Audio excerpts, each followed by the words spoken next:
L'histoire d'amour entre la reine Élisabeth II et le prince Philippe a longtemps été présentée comme l'une des plus solides de la monarchie britannique. Pourtant, derrière l'image du couple royal uni pendant plus de 70 ans, de nombreuses rumeurs et zones d'ombre ont alimenté les conversations pendant des décennies.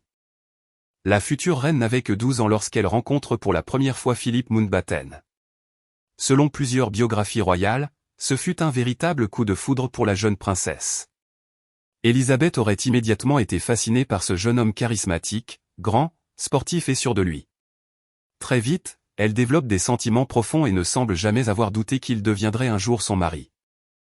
Mais certains observateurs royaux ont souvent affirmé que les sentiments du prince Philippe étaient plus complexes.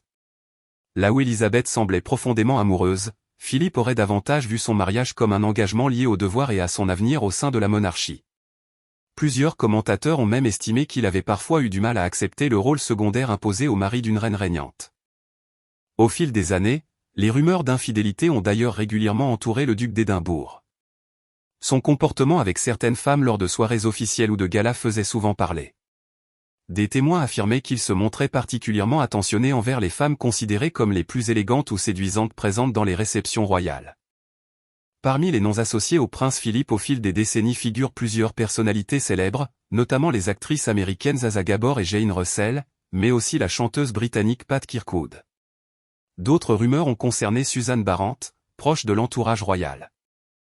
Des spéculations encore plus controversées ont circulé autour d'Hélène Corday, avec qui certains tabloïds lui ont attribué une relation très proche, allant jusqu'à évoquer l'existence supposée d'enfants cachés et des affirmations qui n'ont jamais été officiellement prouvées. Dans les dernières années de sa vie, c'est surtout son amitié très étroite avec Penelope Knatchbull qui a fait couler beaucoup d'encre. Les deux étaient devenus extrêmement proches, au point que plusieurs médias britanniques affirmaient qu'elle était l'une des personnes les plus importantes dans le quotidien du prince à Sandringham. Elle vivait d'ailleurs depuis plus de 10 ans avec lui dans un cottage sur ces mêmes terres et ce à sa mort. Malgré toutes ces rumeurs, la reine Élisabeth II n'a jamais publiquement réagi. Beaucoup pensent qu'elle choisissait le silence afin de préserver l'image de la monarchie et éviter tout scandale susceptible d'affaiblir la couronne britannique.